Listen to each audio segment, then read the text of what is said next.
sprinkle an ounce of pumpkin seeds throughout the day into other foods. It's not that difficult to pick up the 18 milligrams of iron that we need in a day that most of us are not getting.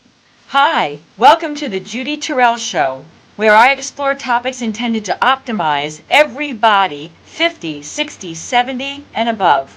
Hi, everybody, and welcome to your second 50 years on the planet. If you are joining me on this episode, then you are in my series that is entitled Foods that you can add to your daily intake, your habit patterns, that will increase energy when you are over 50, 60, 70, 80, and beyond. I have been in practice for 42 years. I have specialized in the over 50 men and women demographic for over a decade now. I see people one-on-one, day in and day out. I am 60 years old myself, so I'm a living example of, I'm well into my second 50 years on the planet. And I will tell you right now that I don't think there's one person, all right, there's always an exception to the rule, but 99% of the people who come to see me who are over 50 and definitely over 60 will tell me that they are feeling like they don't have enough energy and that they're feeling extra fatigue, more so than they think is normal. All right. So that is what has led me to put this series together, because in this series, I'm talking about not supplements, not medications, but what can you be doing in terms of what are you choosing to eat on an everyday basis that can help you for a variety of the reasons why we are feeling more fatigued from a nutritional point of view. All right. So this is episode number 5 in my series. I've already done 4. So if you haven't seen those, and when you get through this one, if you feel like you learned something, please go back and take a look at those 4. And then there will be one more to follow. And by the end of the series, I will have addressed 6 things that you can, and 6 things that you can incorporate into your daily eating. But again, I want to clarify, I'm not talking about supplements, and I'm not talking about I'm talking about the individual elements of the food that we're eating, but you got to get them in the food, because this is an amazing vehicle that we live in, and it is comprehensive. And there's ratios of things like LDL to HDL cholesterol. So it's not just that cholesterol is bad, but it's like, what's the ratio in your body? Because we need cholesterol for life. Cholesterol is part of making of hormones in our bodies. It's what we need when we're under the fight or flight response, under stress, variety of things. Our ratio of sodium to potassium, like everyone thinks, oh, sodium bad, I should cut that way back. No, because there's a balance of sodium to potassium in your body. And if you go too low on one or too high on another, it's going to throw things off. And I think that is, again, part of what drove me to put this series together, is that there's a lot of what I call reductionistic information that's coming out that we're all getting on the internet and in social media, and buy this supplement and take this medication to try and combat states of being that we're feeling. And I don't think that is the right approach. So I am talking about food. All right. What can you eat and take into your body and be working on the balance? So it's not just one thing, you're taking in a group of things, and each one of them is involved with a different mechanism that affects energy in your body. Hence why I'm suggesting that you watch all 6 of these episodes. All right. All right. But today we're on episode number 5. And what I'm addressing today is iron-rich foods. Okay. Iron in our body. Iron is a mineral. It is in some supplements. But why do we need iron? We need iron in our body because iron is the main component of our red blood cells. And our red blood cells are what transports oxygen throughout our entire cellular, totality. And without oxygen, in 7 minutes, we die. All right. So, if you're low on iron, it's not that you're going to die. You're just going to feel like you're dying because, again, you're not getting the oxygen through the circulatory system into the cells. And therefore, you are kind of operating almost under like like this is a metaphor, but almost like being semi-asphyxiated, all right? It would be like trying to breathe through a straw or a pipette of one cellular, width, and you'd be able to like survive, but it would be a struggle, right? And that is kind of what happens when you are not getting enough iron, and the balance of iron is not where it needs to be for a human body on a daily basis. All right, so iron, very, very important. But as with all minerals, although we need them, if you take in too much of them, they can bind receptor sites in cells and cause us not to get other things that we need because they're getting in the way of the gateway into each cell that something else needs to come through. All right. So that is why mercury and high mercury fishes are not good for us, because the mercury, we need mercury, but, not too much. When it gets to be too high, it's blocking receptor sites and then causing, illness and non-optimal existence. Same thing with lead, the lead paint. We stopped putting that into paint because kids were eating it, way back now. I'm going, 50, 60, 70 years back, but too much lead in the system. And you don't just pass out minerals. They stay. They take a very, very, very long time to clear out and get rebalanced, which is one of the reasons why, with the minerals, you want to be very careful. If you don't want to take the perspective when you get through with this episode, if a little is good, then a lot's better because I'm feeling really tired. No, it's a very specific balance. All right. So what is that balance for an adult human being who's 50 and over, men and women both? The guideline is 18 milligrams of iron coming into your body on a daily basis. All right. We need that. Now, let me just say something. As we get older, our digestive systems are not as proficient. And so what we take in isn't necessarily what gets absorbed into the rest of our body because we are less proficient at the absorption. So there's certain things that you'll get recommended once you're over 50 and older that you might want to take in a little bit more of, because the absorption, you're absorbing less from the same amount that you did when you were younger. But this is not what I'm going to say about iron. You don't want to take in more because you've got less absorption. Just go for the RDA recommendation, which is 18 milligrams per day. I am so excited to announce your second 50.life. I have been working in the fitness industry with individuals, both men and women, over 50 years old for 42 years, and really specialized in the last 10 on over 50. I'm over 50 myself by a long shot. And I've helped literally thousands of men and women both to lose the extra body fat that they gain in the second half of their life, to feel better in their own bodies energetically. I have helped people to reverse and eliminate health problems, high blood pressure, high cholesterol, pre-diabetes, symptoms of menopause, to name just a few. On this platform, you will have access to an entire body of resources, exercise videos, mini courses, eating plans that are specially designed for over 50 men and women because there's special needs for our demographic.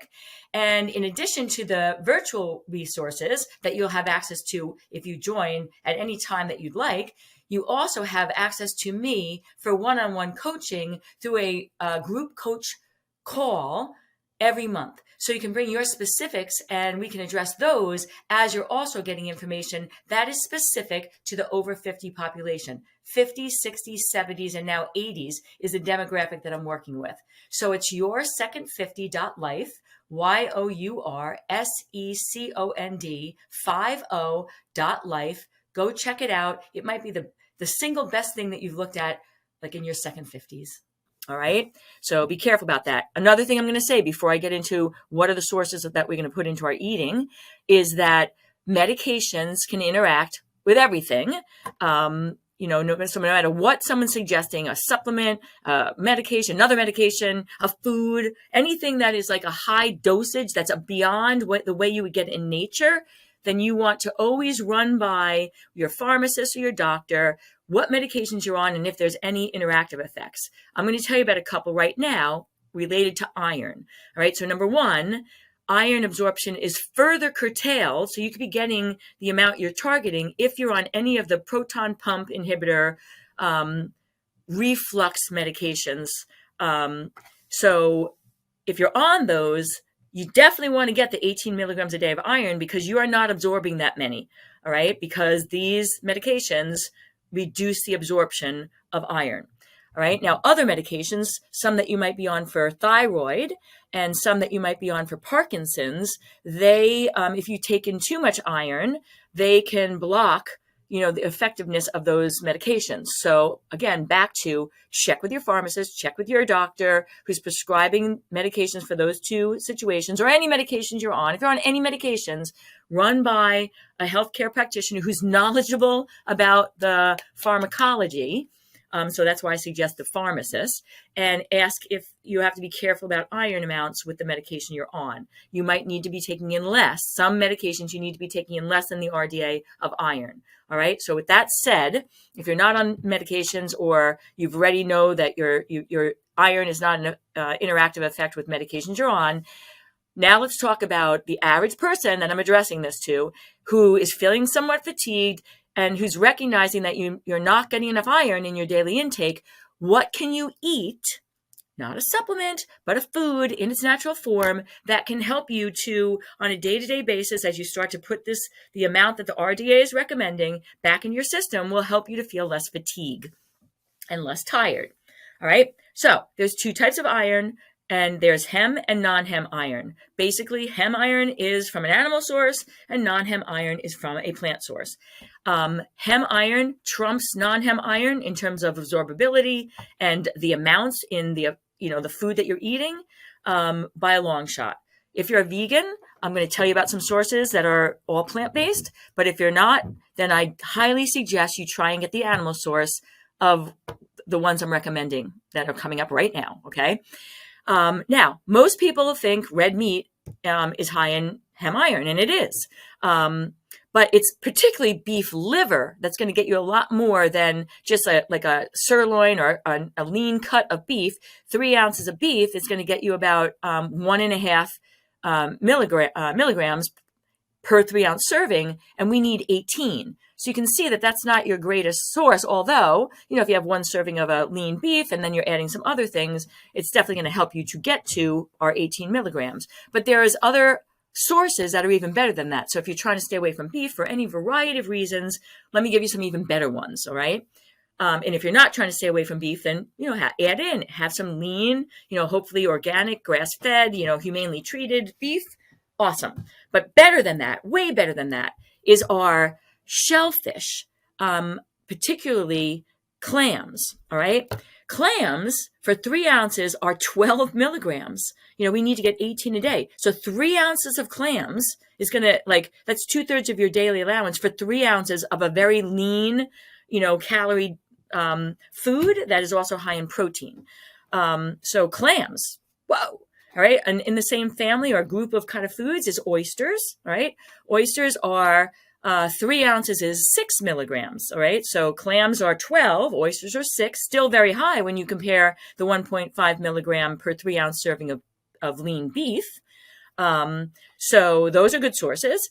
Let me get into some vegan sources now. If you are plant-based, so white beans in particular, 1 cup serving has 8 milligrams. Okay. So a cup of beans, white beans in particular, because there's all different beans and they're all great for you, but the white beans tend to be higher in iron.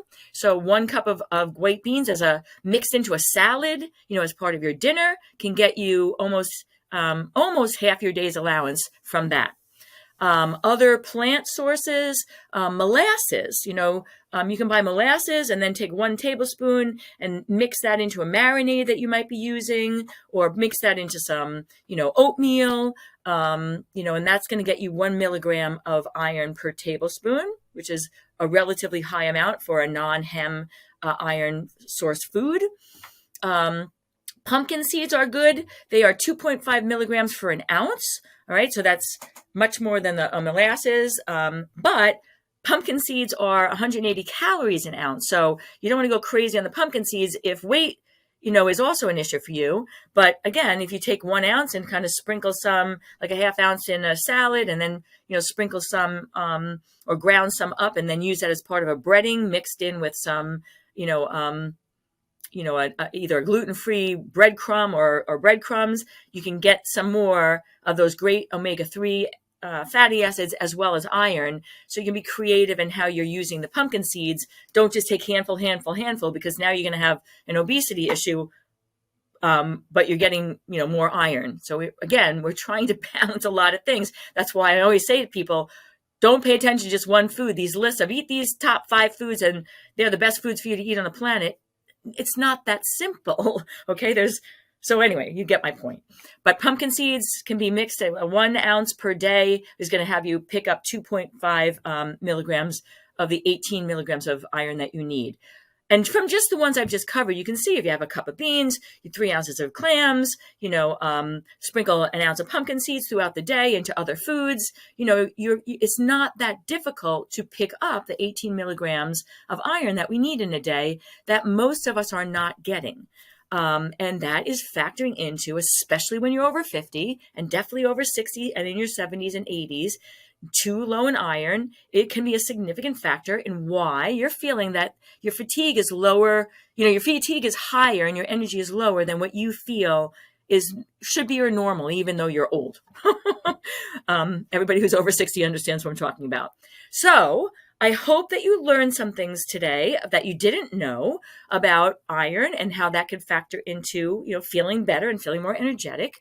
Like I said at the beginning, if you learn something and you're finding my approach is helpful, go back and look at the other 4 episodes in this series, because each one of them, you want to just do one of them. You want to try and mix all 6 of these together on a daily basis. And as you can see, I'm not telling you to take supplements that are too much of something in one source.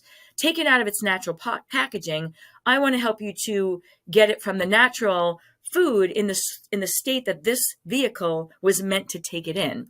Because generally speaking, it's very hard to overdose on anything if you're getting it from its natural source in the state that nature has, created it. All right, everybody. Thank you for joining me.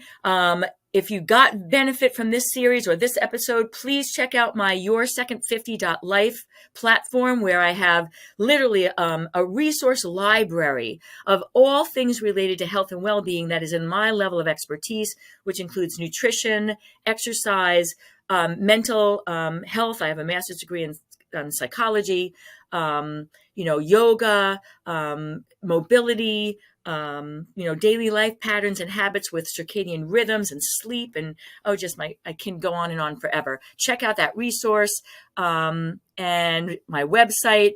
In the outtake that you're going to listen to in just a second, you'll be told you can access me through social media, so on and so forth. Please look me up. I am really trying to plug the hole of getting really real person information out to the over 50 population, of which I am a part of. I want to make our second 50 even better than our first. That is my agenda and my goal for all the things that I'm putting out for consumption. And I hope that you join me on that journey. In the meantime, everybody be well. And I'm looking forward to seeing you on another video series, and definitely episode number 6 in this one. See you soon. Thanks for listening, everybody. And if you'd like to have access to more of my resources, then you can reach me at Facebook, Instagram, YouTube. You can go to my new platform at yoursecond50.life. That is yoursecond50.life, or at my website, www.judyterrell.com.